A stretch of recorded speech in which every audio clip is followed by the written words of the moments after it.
আমার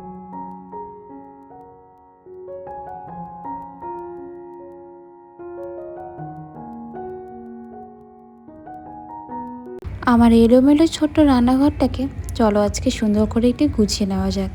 নমস্কার বন্ধুরা, আমি দিয়া। আমার একটি নতুন ব্লগ ভিডিওতে তোমাদের সবাইকে জানি অনেক অনেক স্বাগত। আজকে ভেবেছি রান্নাঘরটা একটু গোছানো যাক। এই কদিন আগে জানো তো রান্নাঘরটা একটু পরিবর্তন করা হয়েছে। ওই আর কি, দরজাটা ছিল মাঝখানের দিকে, সেটা পাল্টে একদম আমার ঘরের পাশে কিনারের দিকে আনা হয়েছে। যেহেতু পেছনে গাড়ি রাখা হয় না, জায়গার একটু সমস্যা হচ্ছিলো সেই কারণে। তো এত জিনিসপত্র একদিনে তো আর গোছানো সম্ভব না। কিছু জিনিস কোনো রকমভাবে রাখা হয়েছে যাতে রান্নাঘরে রান্নাটা করা যায়। আর আজকে আমি জিনিসগুলো সুন্দর করে একটু গোছাবো।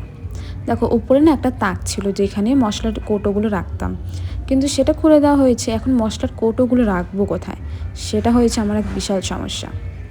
তো এদিকে টিফিন বাটিগুলো আমি ঝুড়ির মধ্যে রাখছি, আর ভেবেছি যেই মশলার বড় বড় কৌটো আছে সেগুলোর মধ্যে রাখবো। আর ছোট ছোট যে কৌটাগুলো আছে সেগুলো রাখবো সবজির ঝুড়ির ওপরের তাকে, আর সবজি ঝুড়ির নিচের দুটো তাকে রাখবো সবজি। এদিকে দেখো, এগুলো আমি সুন্দর করে গুছিয়ে নিয়েছি। তার আগে না একবার করে মুছে নিচ্ছিলাম। বেশি একটা কৌটো না এখন আমাদের ঘরে একদমই নেই, যে কটা না হলেই নয় সেটাই রয়েছে। বাসনপত্র আমি অনেকটাই কমিয়ে দিয়েছি। যতজন মানুষ সেই হিসাবে কটা থালা বাটি গ্লাস রেখেছি শুধুমাত্র। আচ্ছা, দেখে বলো তো আমার এলোমেলো ছোট্ট রান্নাঘরটা তোমাদের ভালো লাগছে কি না?